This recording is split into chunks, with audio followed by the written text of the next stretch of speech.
Queridos amigos, a alegria de podermos compartilhar experiências nos permite desfrutar dessa renovada alegria anual que vem se constituindo ao longo dos anos, uma honra e uma responsabilidade para aqueles que ocupamos o lugar de fala. Cerra as janelas dos teus olhos e encerra dentro de ti a luz radiante do dia. Liberta a tua alma e deixe que ela livre, alce voo como uma águia de asas douradas, a plainar esplêndida na tepidez do vento. Ouve o murmúrio do arroio quebrando nas pedras e o farfalhar das folhas da palmeira a ondular o vento. Sente o quebrar das ondas a sorrir, beijando a alvura das areias. Observa o rubor das rosas e esmaga aos pés a camomila, incensando o ar com seu doce perfume. Vem comigo preparar a casa para a chegada do amado. Ele virá. Durante a noite ou no correr do dia, ele virá. Quem sabe cavalgará a madrugada fria. E quando ele chegar, verás a mutação das cores, ouvirás o som da sua flauta nos chamar. Correrei para ele e direi: amado visitante, quanto eu te esperei. Teci guirlandas e pus guiso dos meus pés para bailar em tua homenagem. A tua mensagem de luminescência chegou, alourando as tranças negras da minha noite, convertendo em dia o meu interior de sombra. A tua carruagem pousou à porta da minha casa.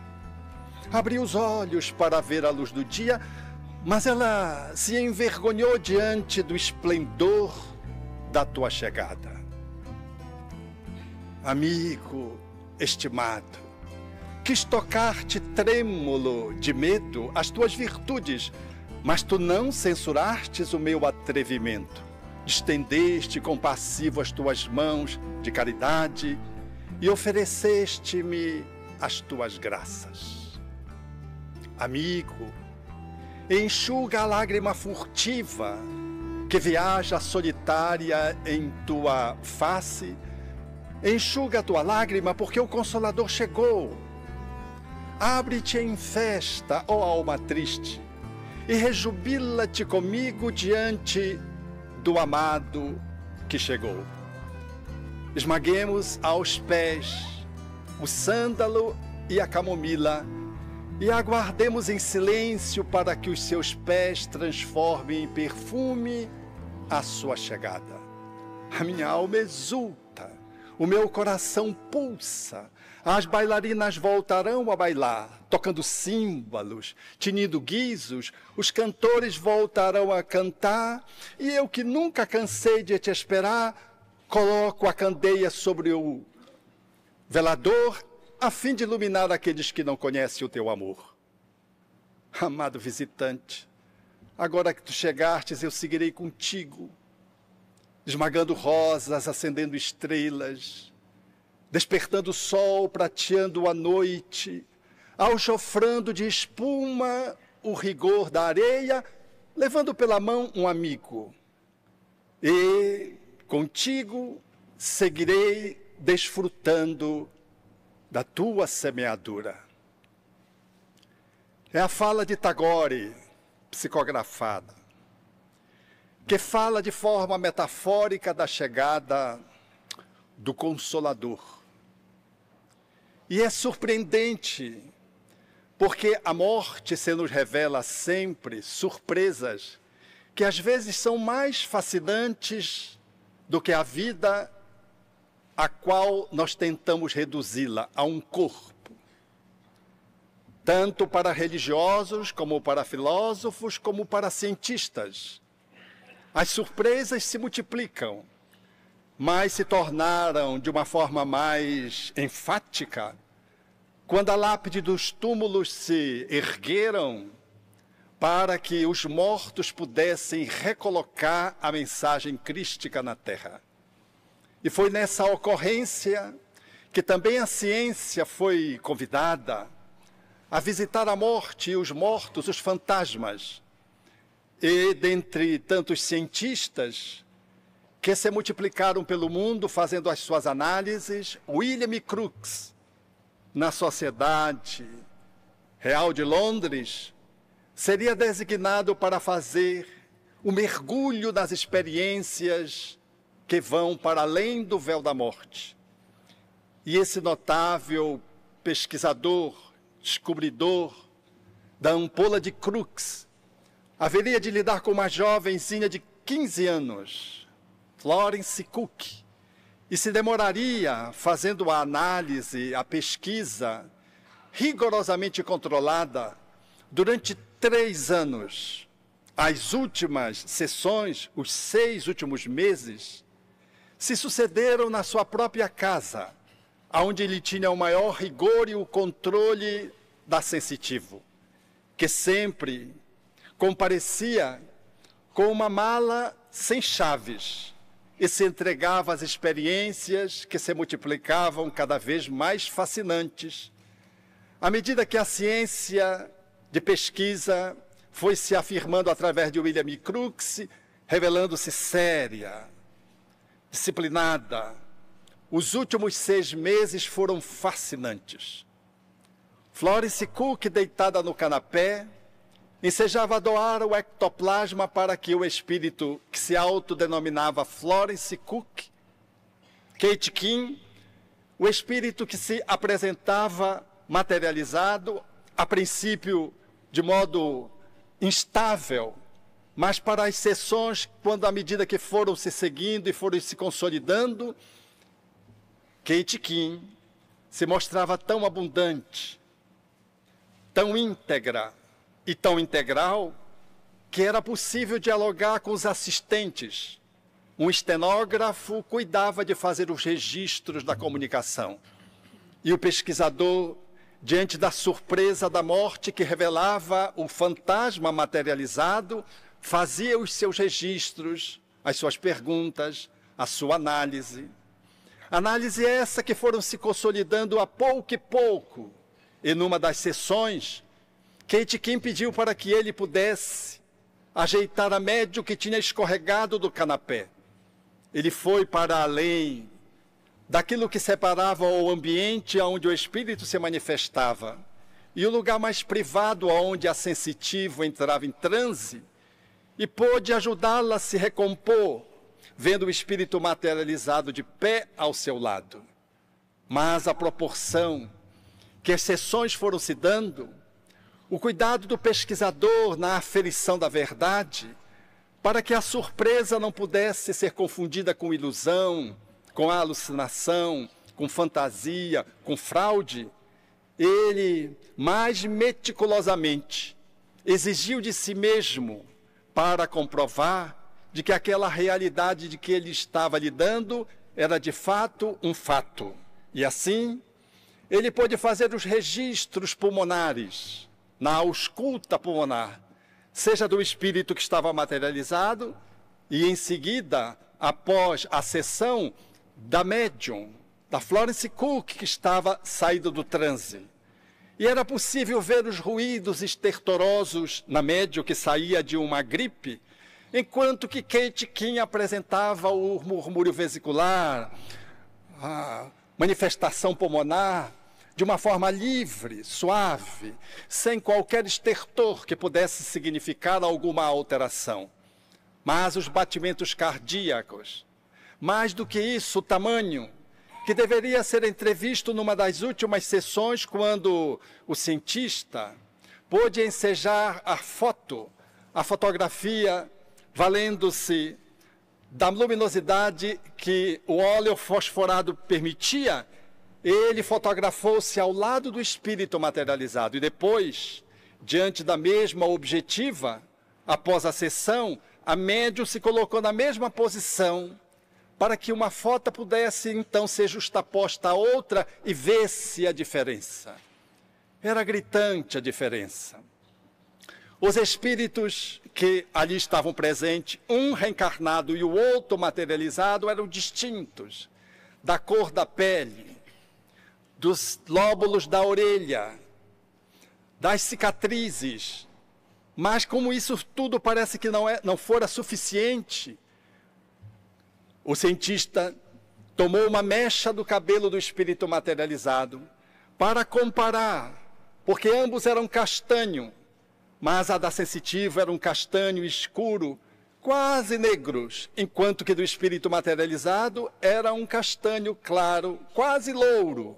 E pôde fazer a comparação para ver de que eram dois espíritos efetivamente diferentes, um encarnado, o outro manifesto. Na última sessão, a surpresa foi para Florence Cook, porque Kate King, o espírito, disse que deveria acordá-la para se despedir, que era a última sessão, e fez uma recomendação ao cientista para que acompanhasse aquele momento de despedida. Então, Kate acordou a médium que estava ali no transe, e quando ela despertou, Kate lhe disse: Florence, está na hora de eu ir, acabou a nossa missão.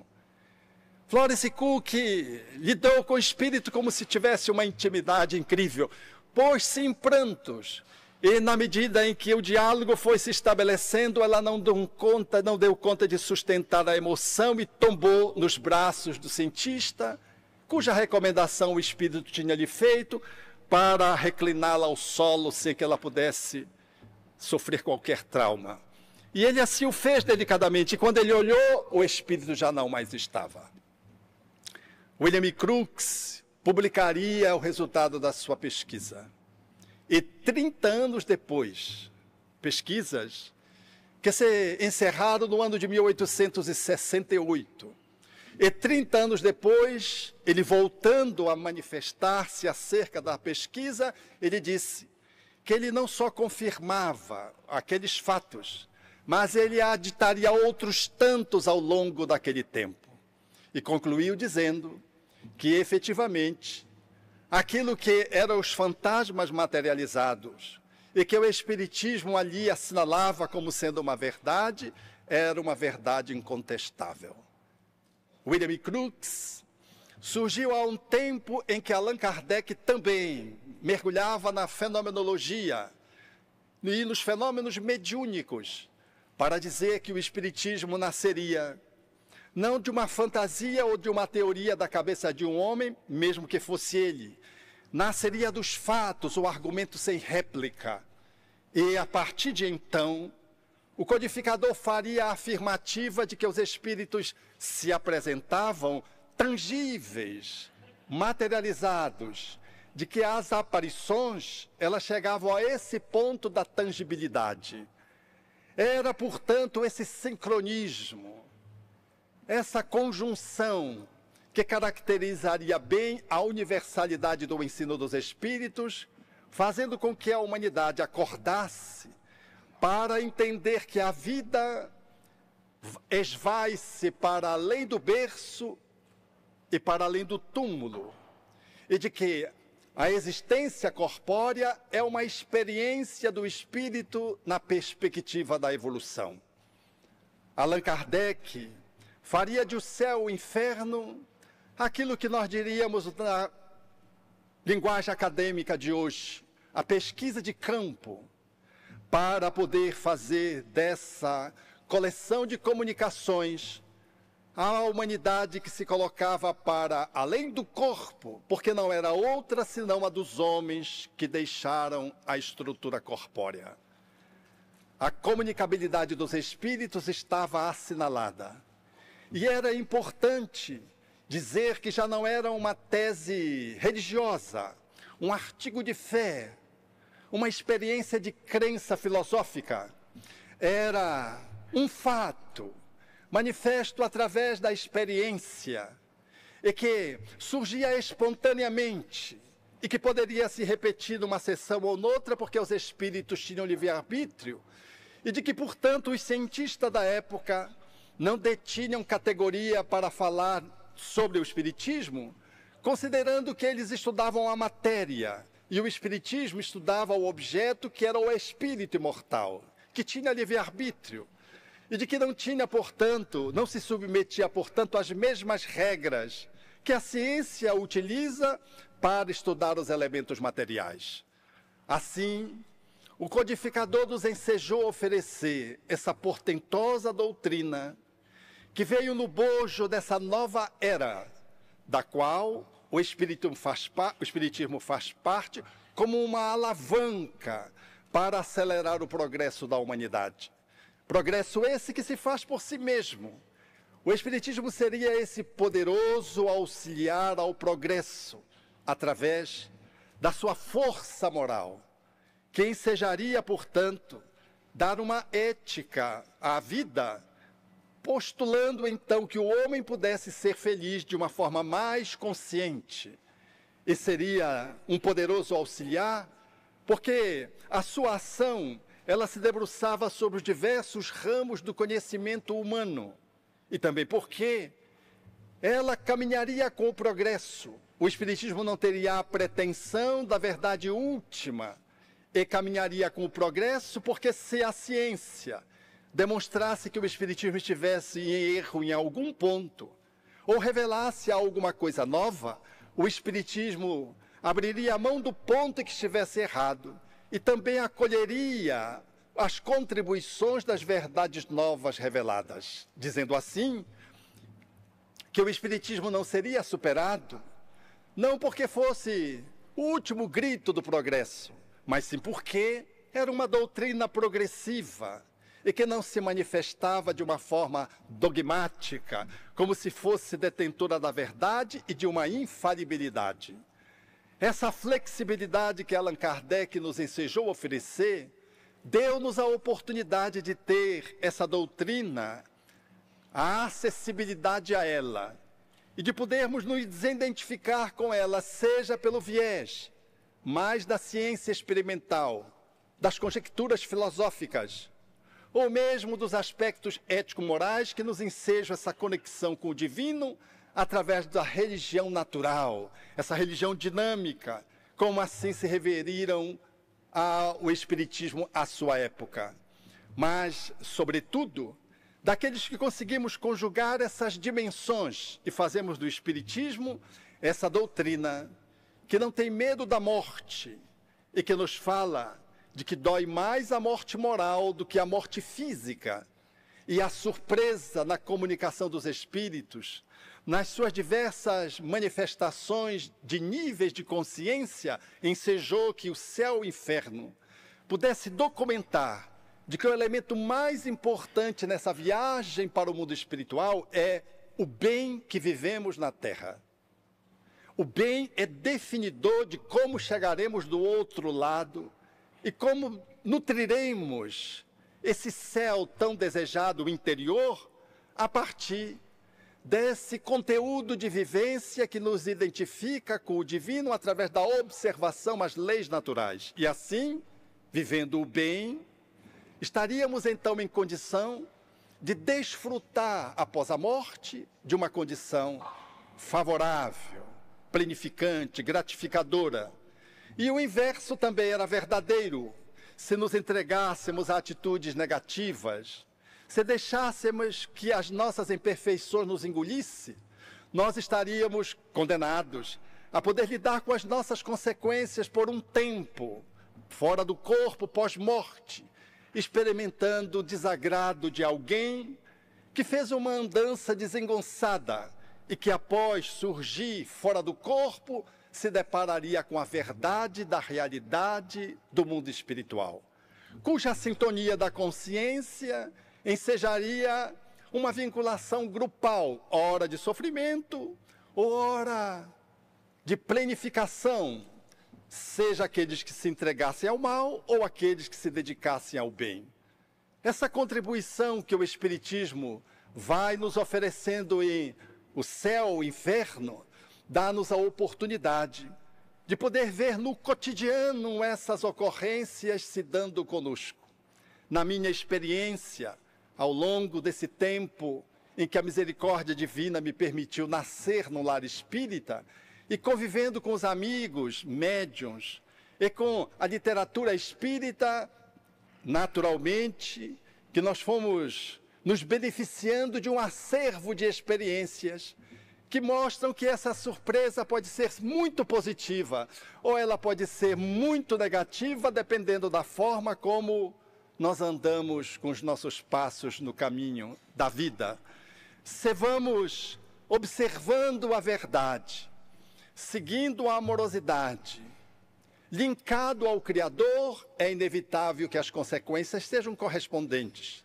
E o inverso também se dá, porque ninguém vai para um lugar ruim, nós estamos no lugar ruim se estamos no mal, é questão de sintonia. E fazemos esse ensaio quando dormimos, durante o sono, no desdobramento, vamos para essas regiões, para encontrar o nosso grupo de afinidade, que tem a ver com tudo que pensamos, sentimos e vivemos no nosso cotidiano. Após a morte, é apenas a ultrapassagem do véu com a desconexão do corpo de uma forma cabal. Mas todos os dias nós experimentamos o que será depois do último dia nessa existência corporal. E assim nós vamos observando como as coisas se dão. A mim, coube-me algumas experiências, algumas delas vivendo ali, lado a lado, com quem as apresentava. Aqui já compartilhei algumas delas, mas eu quero repetir uma, sobretudo, que marcou-me nos últimos tempos. Eu acompanhava uma senhora que trazia uma dificuldade de relacionamento com a nora. Vocês entendem esse negócio de sogra e nora, sogra e genro? É sempre muito desafiador lá no Pará. E eu me esforçava para eliminar as rusgas e para facilitar a aproximação. Mas era duro na queda, porque a jovem nora era muito rebelde, impulsiva. E eu dizia à pessoa que eu cuidava, que tinha mais maturidade, mais experiência, não só mais idade, dizia: está nas suas mãos o processo da conciliação, esse jogo de cintura. Ela me dizia: eu vou quebrar a cintura de tanto me mover, me flexibilizar, não tem jeito. E eu me esforçava. E nós estávamos nessa lida há um tempo largo, que já alcançava mais ou menos 2 anos, quando num dia ela se aproxima e diante da nora e tem um insight. Vai com a mão, coloca na barriga da nora e diz, num dos poucos encontros que tinham: você está grávida? A nora sorriu e disse: sim, estou há mais de 3 meses. Tinha sonegado a informação. E a minha pessoa que eu cuidava, minha paciente, disse assim: eu entrei num estado de êxtase. Eu não sabia como manifestar a alegria da qual eu fui tomada. Eu fui tomada pela uma alegria tão intensa que eu saí de lá querendo convidá-la para jantar, almoçar no outro dia, comparecer com ela para fazer as ultrassonografias. Parece que eu já amava a minha nora a partir daquele contato com aquela gestação. Eu fiquei naturalmente muito contrariado, porque quase 2 anos tentando demover uma sogra do seu intento, e alguém que vem, não fala nada, não diz nada, não é nem visto, e só da chegada foi capaz de reverter aquele psiquismo e orientá-lo numa direção de flexibilidade que eu não conseguia. E foi capaz de dobrar aquela sogra. A força do amor tem isso. Está mais no campo da energia que expressa a natureza essencial do ser do que propriamente nas palavras, ainda que sejam coloridas e douradas, mas não são capazes de chegar bem se não nasce da profundidade do coração. E só nos fala mais profundamente aquele que tem vínculos históricos conosco e que, portanto, ao chegarem, fazem-nos sentir a vida de uma forma diferente. Vínculos esses que são manifestos intuitivamente e pela uma sensação que a gente não sabe explicar. Efetivamente, essa senhora fez uma mudança de comportamento até que a criança nasceu. A criança hoje tem aproximadamente 8 anos e ela me diz: ele é o amor da minha vida. Eu não digo isso para os meus pares, meus filhos, meu esposo, meus outros netos, mas esse serzinho é o serzinho por quem eu daria a minha vida muitas vezes. É surpreendente como é que acontece esse trajeto ali na estação da vida, do que vem e do que vai, das mortes dos espíritos que se corporificam e das mortes dos espíritos que deixam o corpo para voltar ao mundo espiritual. Mas essa mesma senhora, muito dedicada, muito generosa, não espírita, chegaria depois dessa surpreendente ocorrência, esse percurso que nós fizemos com ela, certa feita, e haveria de me dizer acerca de que naquela semana ela tinha experimentado uma situação assim desagradável, porque ela foi para um enterro e lá era um cidadão que com 50 anos jogando futebol fez um infarto do miocárdio e caiu morto. Não foi possível ressuscitá-lo. E quando ela está me narrando essa experiência, ela começa a sentir dor no peito. E eu não tenho nenhuma mediunidade ostensiva. Intuitivamente, identifiquei que se tratava de uma conexão espiritual. Ela não tem nenhum problema cardiológico. Não tinha nenhum motivo, porque ela estava me narrando a experiência de uma forma tranquila, muito embora fosse surpreendente, mas era tranquila. Tinha vivido aquilo faziam 6 dias. Então, de repente, eu disse: relaxe e deixe que essa dor seja dor por um momento. E ela então fez o transe. Era um morto-vivo que disse-me, angustiado, atormentado, de que ele queria uma ajuda para a filha que ele deixou. Ele tinha uma filha consanguínea de mais ou menos 7 anos e que ficaria órfã na ausência dele. E ele sabia que aquela senhora era muito generosa e perfilhava, numa certa medida, como madrinha, a irmã dela por parte de mãe. E ele então fazia essa rogativa, porque conhecia indiretamente ela, e diante daquele sufoco, daquela ocorrência imprevista, sentindo dor, angustiado, ele fazia essa solicitação meio desencontrada. E eu procurei tranquilizá-lo, ajudá-lo a que ele pudesse, então, se expressar com mais serenidade. E fui tentando acalmá-lo e disse, num dado momento: você deve ter sido trazido por alguém, por certo. E disse: eu fui, por essa pessoa horrível que é minha mãe.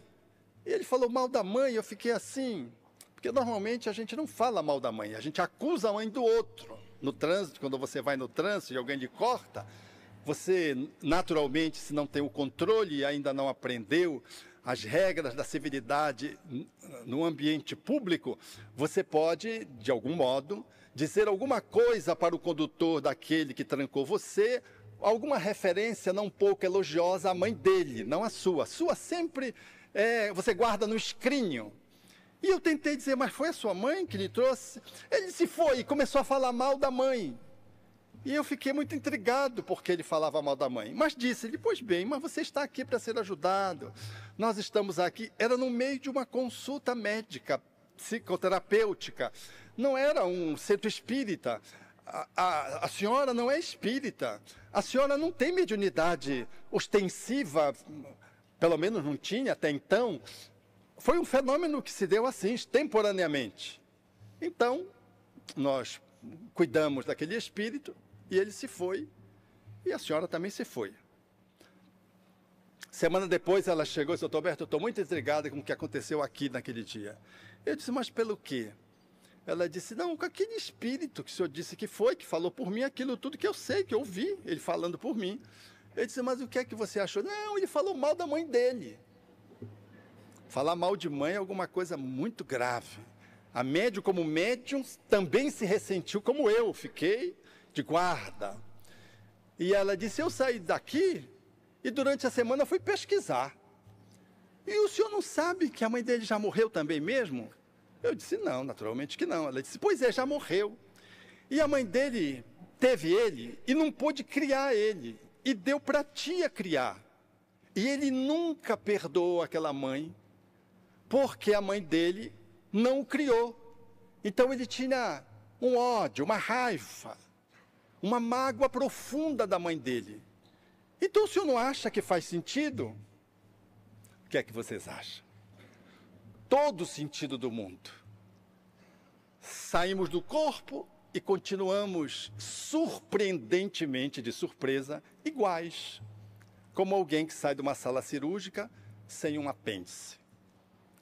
É inevitável a realidade das mães que fazem o parto, trazendo o espírito que se corporifica, e fazem um parto às avessas. Já no mundo espiritual, habitualmente elas nos antecipam na desencarnação, e quando a gente chega lá, quem a gente é recebido? Pela mãe. Sabe lá em que circunstância a mãe daquele cidadão viveu para experimentar essa experiência de entregar o filho à irmã, e talvez por ser a irmã, e confiar à irmã o cuidado de alguém que nasceu das suas entranhas. O quanto dessa mãe haveria de amor do outro lado para receber esse espírito e trazê-lo numa circunstância inabitual para que ele pudesse, numa certa medida, iniciar um atendimento que naturalmente deveria levar muito tempo para que ele pudesse se recompor. A desencarnação súbita sempre é muito surpreendente para alguém que não tem uma condição espiritual superior, elevada. Nos traz sempre manifestações que são manifestações que nos deixam em algum nível no estado de conturbação. É por isso que às vezes a comunicação se dá assim, em cima da bucha, e às vezes ela se dá a longo prazo, como dizem os espíritos nas narrativas kardecianas, no que tange a esse desprendimento do corpo e a como você se situa na morte. Não fazem 2 meses, nas reuniões mediúnicas habituais do Jardim das Oliveiras, eu atendi a um cidadão, e foi curioso, porque tinha feito um programa 15 minutos antes, falando da gratidão, e me vali de uma página de Joana para fazer o comentário, que é sempre um comentário breve, no programa que a gente intitula Filigranas de Luz. 15 minutos depois, inicia a atividade propriamente dita da reunião mediúnica, uma leitura preparatória e a reunião propriamente dita. E aí se comunicou um espírito trazendo os sinais ainda da dependência de álcool. E foi muito interessante, o diálogo foi seguindo e ele dizendo o lugar onde ele vivia, onde ele estava ainda, era bem no centro de Belém, por onde Belém iniciou, e ele dizia, eu fico ali. A minha tarefa sempre foi essa, de poder, quando o trem desligava da conexão que ele tinha com os cabos, eu me prontificava a recolocar o cabo, e sempre sofria choques, mas eu ganhava uma garrafa de pinga. Mas tinha um cidadão que falava comigo, e sempre me oferecia um lanche e conversava comigo e dizia que a vida não era só aquilo. Aquele cidadão chamava-se Humberto, eu gostava muito dele. Aí a conversa foi seguindo, lá pelas tantas, eu tentei evocar a família para ver se identificava algum ente querido. Ele disse, sim, nós éramos 8 irmãos, ninguém prestava. Meu pai também não prestava, minha mãe morreu. Então ninguém prestava, não tinha uma memória positiva. E quando eu estou fazendo esse inventário, ele diz, o que eu gostava mesmo era daquele Humberto, porque aquele Humberto me tratava de uma forma diferente. E eu fui ficando intrigado com aquele Humberto, e aí fiz render aquela conversa, e lá pelas tantas ele disse, tem aqui alguém que está querendo me mostrar alguma coisa do Humberto. E a pessoa, o espírito desencarnado, mostrando para a entidade que se comunicava comigo, leu um texto poético. E ele disse, ele está dizendo aqui que Humberto escrevia, e de fato ele escrevia, ele era jornalista. O Espírito disse, ele era jornalista da Folha.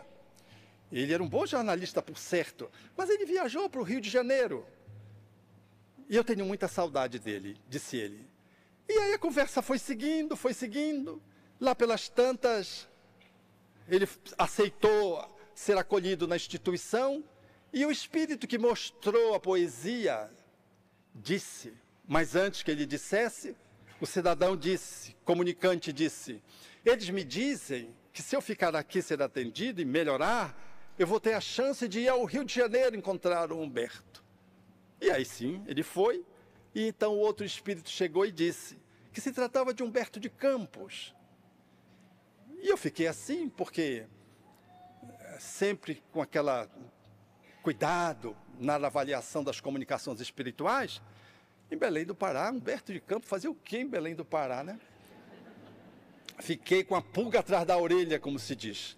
Mas com o cuidado de verificar a natureza da comunicação, fomos pesquisar e, de fato, Humberto de Campos viveu em Belém do Pará quando tinha essa idade, segundo os dados históricos. Lá em torno de 16, 17 anos, trabalhou em 2 instituições jornalísticas e depois se transferiu para o Rio de Janeiro. É assim um gesto de gratidão. A mensagem tinha sido sobre gratidão 15 minutos antes, apoiados numa página. E a mensagem que o Espírito nos trazia, surpreendentemente, portanto, num tempo largo, mais de 100 anos, ainda se achando no corpo, sem saber que tinha desencarnado, com saudade de uma única pessoa na vida, não querendo saber da família, de um tal de Humberto, que lhe propiciou momentos de humanidade, de acolhimento. O quão é importante o bem que você semeia, mesmo que esteja de passagem. Isso pode se converter nessa janela através da qual o Espírito pode comparecer para ouvir ao encontro do atendimento que lhe é inerente, necessário e que lhe é propiciado, em razão de uma atitude que se torna às vezes mais ou menos frequente e que não demanda muitas coisas, demanda apenas um diálogo, um pouco de atenção. Às vezes é um lanche acompanhado de algo que vai de dentro de você, que você dá para a pessoa, que não é material e que marca aquele espírito profundamente. As surpresas após a desencarnação, elas se multiplicam. No nível mais doméstico, eu vivi também inúmeras experiências dessa ordem. E é natural compreender que a surpresa, em sendo positiva ou negativa, ela fala-nos sempre da história de cada um a caminho de um novo caminho dentro da misericórdia divina.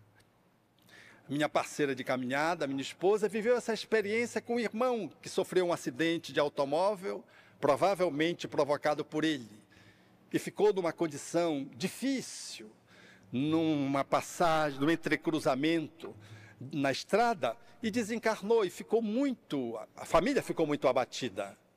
E lá num dia, já passado longo tempo da sua desencarnação, a minha esposa está diante da mãe e o vê do lado dela.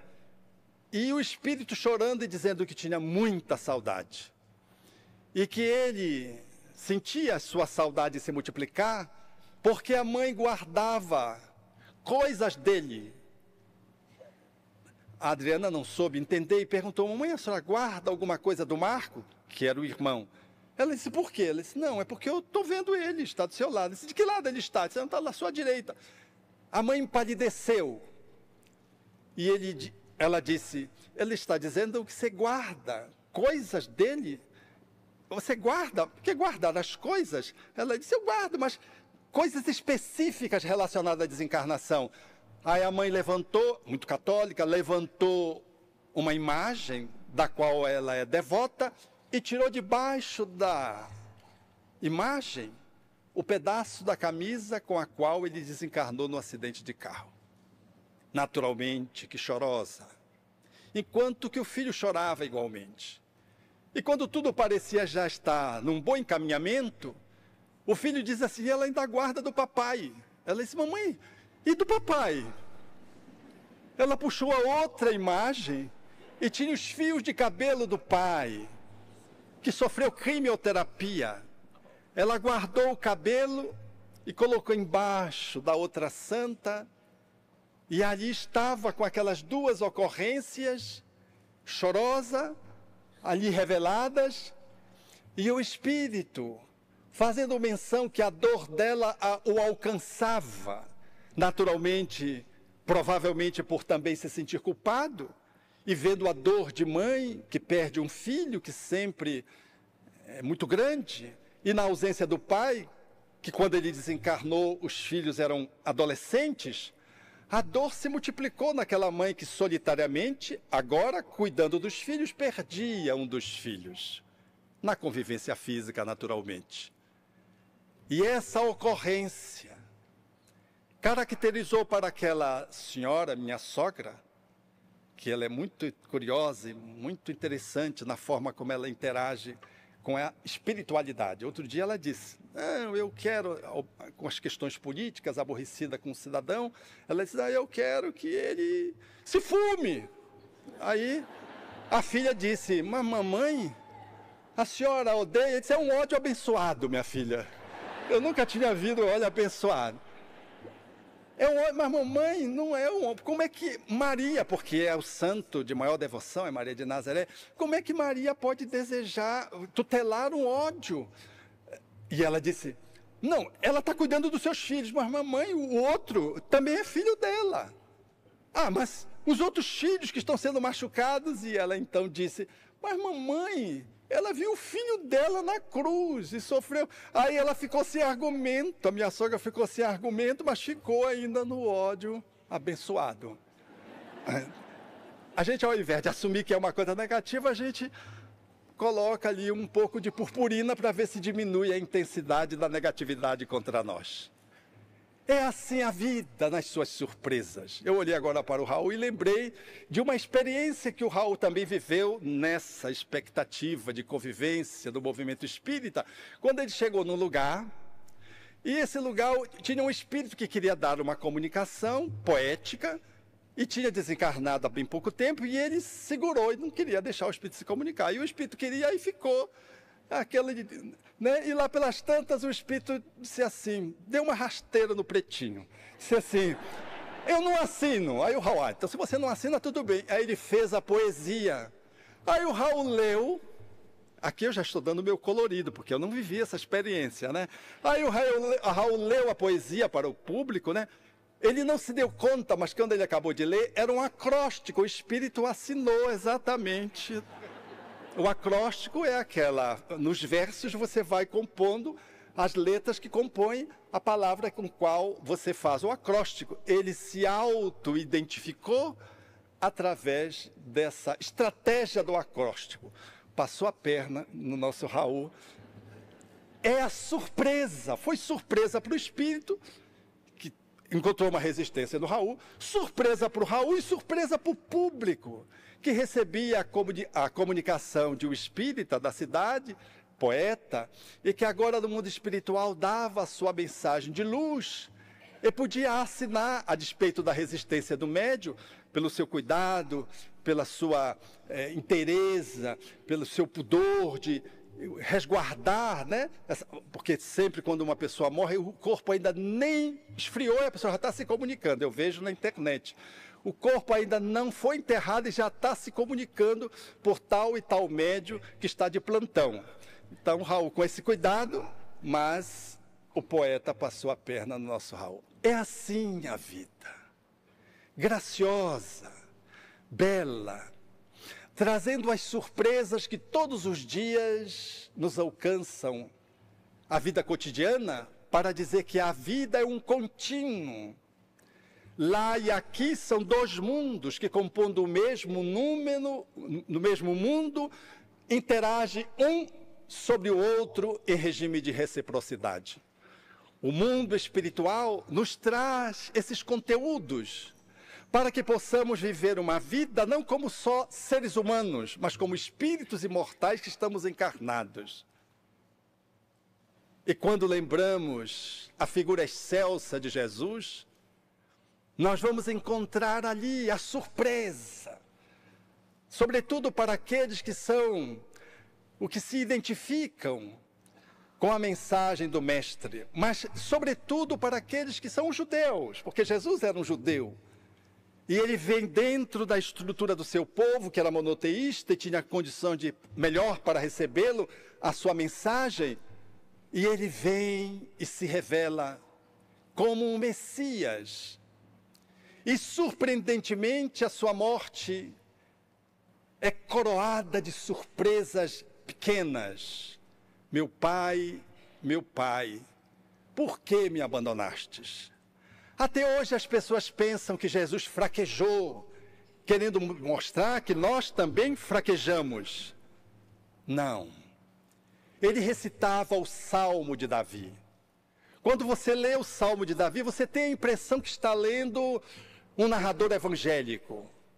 Uma das narrativas de um dos discípulos, ou daqueles que tomaram as informações, daqueles que conviveram com Jesus, uma das 4 narrativas do Novo Testamento. Porque lá está a fala: tu não confiastes no Senhor, que Ele venha te salvar, que Ele te liberte daí. Isso que foi dito ali ao pé da cruz está lá no Salmo de Davi. No Salmo de Davi está a espada, está os ossos que se desconjuntaram, mas que estão todos contados sem que nenhum se quebrasse, portanto. Lá está a menção sobre as vestes que deveriam ser divididas e a túnica que deveria ser sorteada. Lá está de que as suas mãos foram traspassadas e os seus pés também. Mas o suplício de morte implementado na Palestina da época, pelos judeus, pelos palestinos, não havia crucificação na época de Davi. O Salmo de Davi fala 1000 anos antes de Jesus. A crucificação era um comportamento romano que foi trazido para a Palestina da época. E ali configura-se, quando Jesus vive essa experiência, a experiência de que ele era o Messias. Por isso, alguns poucos judeus admitem Jesus como o Messias. Uma outra grande parte aceita como se fosse um profeta. E uma outra acha que ele foi um revolucionário humano. Mas ele surgiu após a morte. Surpresa! Nasceu uma possibilidade nova de encararmos a realidade do túmulo. Ele deixa o túmulo vazio e se revela a uma mulher que ele pôde ajudar, que era Maria de Magdala. Naturalmente que as más línguas dizem que Maria era a pessoa mais capaz de poder divulgar de que ele tinha ressurgido, contaminar essa surpresa, porque as mulheres são mais hábeis em poder transmitir as verdades. Mas Emmanuel diz que ele se mostra a Maria porque foi o espírito que maior revolução fez em si mesmo ao longo daquele tempo. E depois ele se mostra dentro do templo, fechado, para os discípulos todos, incluso Tomé, que não tinha visto a primeira aparição, e disse, não, só acredito se eu tocar nas chagas do Mestre. E ele aparece e diz, Tomé, põe a mão. E Tomé, como cientista dos dias modernos, vai, toca as chagas do peito, da mão, e diz, meu Deus, se surpreende. Os cientistas precisam qualificar, medir, dimensionar, para afirmar a verdade. E Jesus diz, bem-aventurado Tomé, foram aqueles que creram e não precisaram ver. Jesus emergiu antes de 3 dias, conforme a profecia tinha se estabelecido. Reconstituiu o templo divino, que era o seu próprio corpo. O nosso corpo é um templo. Antes de 3 dias. E nenhuma palavra de queixa, nenhuma reclamação com os discípulos, nenhuma atitude que pudesse representar um descaso ou uma revolta, nada dos seus lábios bordados de luz e dos seus olhos sempre luminosos, apenas a compaixão empática e o acolhimento de todos que deserdaram, traíram, abandonaram, esqueceram, fugiram. A figura de Jesus, vivendo aquela experiência da ressurreição, marca no Evangelho que Jesus é esse Espírito mais altaneiro que a terra já conheceu. Porque se não houvesse a ressurreição, talvez o materialismo pudesse continuar afirmando de que a morte é o fim de tudo. E Jesus talvez pudesse ser considerado pelos seus ensinos, mas não com a dimensão de um ser que profetizou acerca de si mesmo, da sua morte, 1000 anos antes. Profetizou o seu nascimento e profetizou o seu ressurgimento. E na sua trajetória mantém-se incólume, numa aliança com a divindade. Eu e o Pai somos uno, e vivendo esse acervo de virtudes que todos nós nos fascinamos pela beleza, pelo encanto, e nos desafiam pela dificuldade de poder esculpi-las na própria alma. Jesus, para nós, representa, portanto, essa figura máxima que destruiu a morte, que poderia ser questionado. Mas hoje, com o advento da nova era, com as pesquisas de William Crookes, de Aksakoff, em Belém do Pará, de Diogo de Nogueira de Faria, o desembargador que fez a pesquisa de Ana Prado, onde se materializavam até 6 espíritos numa só sessão. 6 espíritos. Ora criança, ora adulto homem, ora adulto mulher, 6 espíritos. E que ensejaram a comunicação de Raquel, a filha que tinha desencarnado, e que Frederico Figner, com a esposa, se deslocaram do Rio de Janeiro a Belém para encontrar consolo para a mãe que estava absolutamente enlutada, numa situação muito difícil. E na primeira sessão, Raquel convida a mãe a tirar o luto. E nas sessões que subsequentes, ela surgiu tão altaneira, soltou os cabelos, dançou, sentou no colo do pai, trouxe flores para a mãe e para o pai. E foi de tal modo que a mãe chega a dizer que foram os momentos mais felizes da sua vida. Vocês imaginem os momentos mais felizes da sua vida ter sido com alguém que tinha desencarnado e que se materializou. As surpresas da morte. Frederico Figner, naturalmente, ficou impactado, mas era espírita, atuante. Mas a esposa talvez fosse mais reticente e mais sensível com a perda da filha, não se recompunha, mas teve o ensejo de pegar a mão, olhar as unhas, que tinham a mesma conformação da filha que ela pôde segurar por longo tempo e, sobretudo, nos últimos dias no hospital, antes da sua desencarnação ainda muito jovem. E finalizaram com uma página no principal jornal da cidade, onde o título é Raquel vive. E Frederico Figner faz uma descrição do que foram as várias sessões e diz que foram por mais de 2 horas aproximadamente, que eles conviveram com a filha com a impressão de que a filha não tinha morrido, porque não morreu mesmo, estava viva. O Espiritismo, portanto, é essa doutrina desse viés, dessa força, que traz nos fatos a realidade da vida, mas traz na reflexão a compreensão. E no exercício prático dessa compreensão, a conexão com Deus, através do amor que se manifesta nos seus vários semblantes, que são as virtudes que todos nos esforçamos por conquistar. Essa doutrina maravilhosa faz-nos entender de que a morte, efetivamente, ela é apenas um estado através do qual nós ultrapassamos. Não é a antítese da vida, porque a antítese da palavra morte é renascimento. Vida não tem antítese. É uma palavra que fala, e Paulo também assim afirma, sobre que se há só uma vida.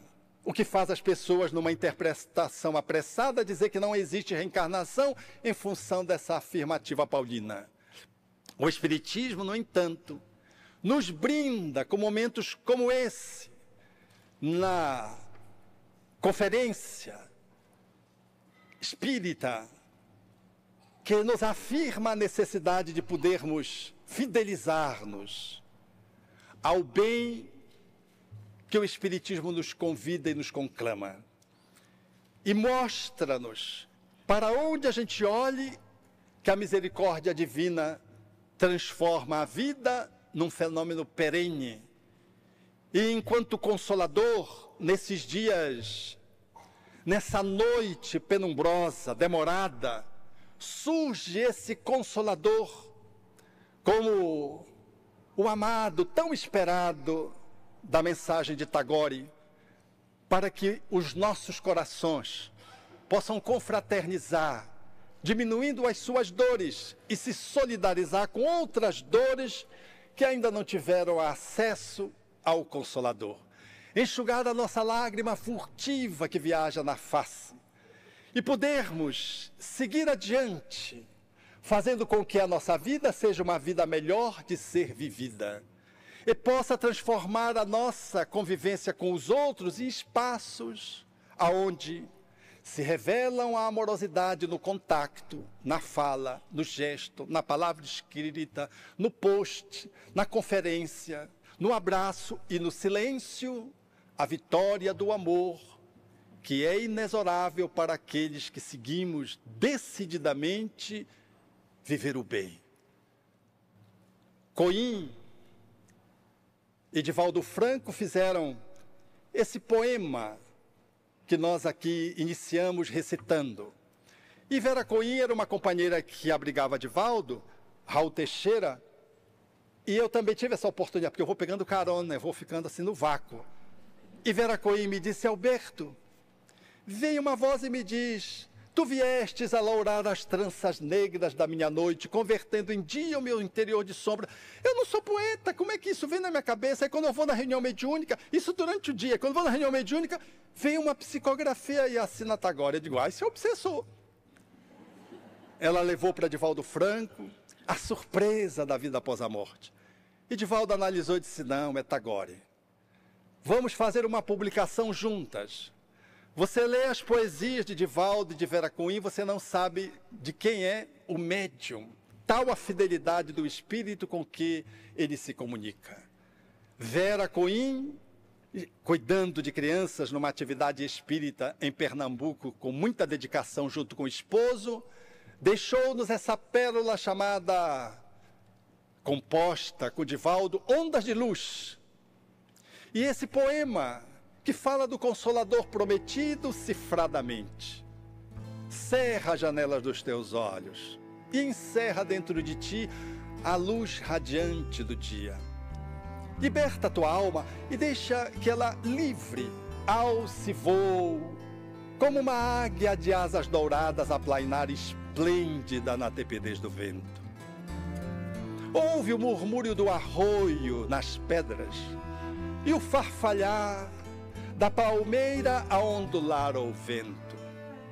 Sente o quebrar das ondas a sorrir, alcançando as areias alvinitentes com as suas espumas. Observa o rubor das rosas e esmaga aos pés a camomila, incensando o ar com seu doce perfume. Vem comigo preparar a casa para a chegada do amado. Ele virá, durante a noite ou no correr do dia. Quem sabe cavalgará na madrugada fria que estamos vivendo. E quando ele chegar, verás a mutação das cores. Ouvirás a sua flauta nos chamar. Correrei para ele e direi: amado visitante, o quanto eu te esperei. Teci flores e pus guizos em meus pés para bailar em tua homenagem. Plangi as cordas finas do bambu em tua honra. Tu viestes a lourar as tranças negras da minha noite, convertendo em dia o meu interior de sombras. A tua carruagem parou à minha porta. Descerrei os meus olhos para vê-la no luz do dia, mas ela se envergonhou diante do esplendor da tua chegada. Amado visitante, quis tocar as tuas virtudes trêmulo de medo, e tu não me censurastes o atrevimento. Compassivo, estendeste as tuas mãos de caridade e distribuístes para mim as tuas graças. Amigo, enxuga a lágrima que furtiva e solitária viaja em tua face. Enxuga, porque o Consolador chegou. Abre-te em festa, ó alma triste, e celebra comigo a chegada do nosso amor. Esmaguemos aos pés o sândalo e a camomila, e deixemos em silêncio para que os seus pés transformem em perfume a sua chegada.